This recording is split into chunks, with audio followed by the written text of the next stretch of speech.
जैसे कि last episode में हमने देखा था कि केफर और जेजे उन लड़कों से लड़ रहे होते हैं और उनको हरा देते हैं। अब दोनों ही बहुत ज्यादा थक जाते हैं जिसकी वजह से वो नीचे गिर जाते हैं। तभी वहाँ पे यूरी और सियन आते हैं। यूरी जेजे के पास आता है और उसे उठा के मेडिकल रूम ले जा रहा होता है। पहले वो उसे बताता है कि प्रिंसिपल इस फाइट का पता लगाएगा और वो उससे रिक्वेस्ट करता है कि उस समय केफर का नाम ना ले, क्योंकि अगर केफर फिर से किसी प्रॉब्लम में फंस गया तो इस बारी वो स्कूल से निकाल दिया जाएगा। एंड इस पे जेजे भी राजी हो जाती है और वो प्रॉमिस करती है कि वो उस समय केफर का नाम नहीं लेगी। अगले दिन बहुत बारिश हो रही होती है जिसकी वजह से स्कूल बच्चों को जल्दी छुट्टी दे देता है। जेजे आरिस को कॉल करके कहती है कि वो उसे लेने आ जाए।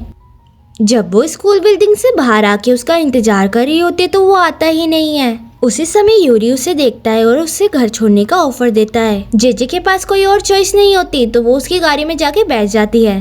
रास्ते में यूरी नोटिस करता है कि जेजे बहुत भीगी हुई होती है तो वो उसे अपनी जैकेट देता है एंड वो वहीं पे सो जाती है। जब वो आँख खोलती है तो वो देखती है वो अपने घर के बजाय यूरी के घर पे होती है। वो उसको अपने घर ले जा रहा होता है। वो उसको बताता है कि उसके घर जाने वाले सारे रास्ते बारिश की वजह से बंद हो चुके हैं, इसलिए जेजे को तब तक उसके घर पे रुकना होगा जब तक मौसम ठीक ना हो जाए।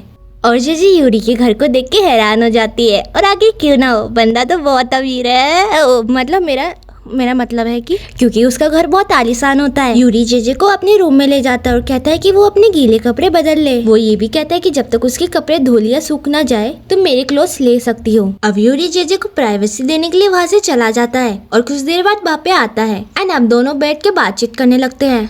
एंड जेजे यूरी से उसकी फैमिली के बारे में पूछती है तो यूरी बताता है कि उसके मॉम डैड जापान में रहते हैं जहाँ पे वो अपना बिजनेस चलाते हैं, और ये भी बताता है कि वो इस बड़े घर में अपने दादाजी के साथ रहता है।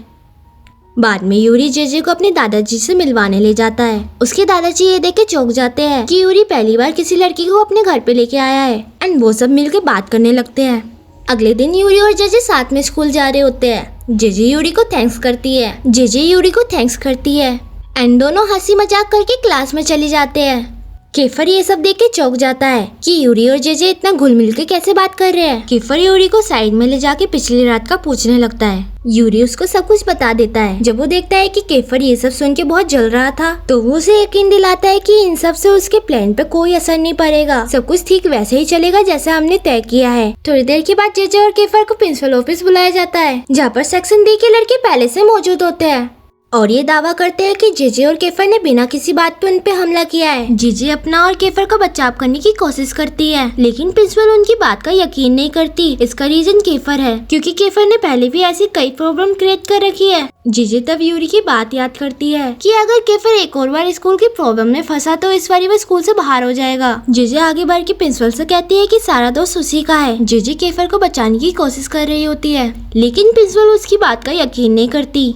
प्रिंसिपल उसे वार्निंग देती है कि अगर वो झूठ बोलेगी तो उसे स्कूल से निकाल दिया जाएगा, लेकिन जेजे वही डटी रहती है और कहती है कि इसमें केफर का कोई दोष नहीं है। प्रिंसिपल उससे कहते हैं कि अब तुम्हारे गार्डियन को बुलाया जाएगा। ऑफिस से बाहर निकल के केफर जेजे को थैंक्स कहता है। तभी एंजेलो वहाँ पे आता है और जेजे को साइड में ले जाके उसे डांटने लगता है कि बार बार वो मुश्किलों में क्यों पड़ रही है। एंजेलो उसे उसके प्रॉमिस का याद दिलाता है कि वो नए स्कूल में कोई प्रॉब्लम क्रिएट नहीं करेगी। जेजे एंजेलो से माफी मांगती है और कहती है कि वो अब से ध्यान रखेगी। रात को केफर और बाकी लड़के यूरी के घर पे होते हैं। केफर अपने प्लान के बारे में बताता है कि कैसे वो जेजे को अपने प्यार में फंसाएगा और उसका दिल तोड़ के उसे क्लास से जाने के लिए मजबूर करेगा। अब दिखाया जाता है कि यूरी को ये प्लान बिल्कुल भी पसंद नहीं आ रहा होता लेकिन वो कुछ भी नहीं कहता एंड ये एपिसोड यहाँ पे एंड हो जाता है। अगर आपको और ऐसे के ड्रामा देखने हैं तो प्लीज इस चैनल को सब्सक्राइब कर लो ताकि मैं आपके लिए और अच्छी वीडियो लेके आऊँ। तो चलिए मिलते हैं नेक्स्ट एपिसोड में। बाय।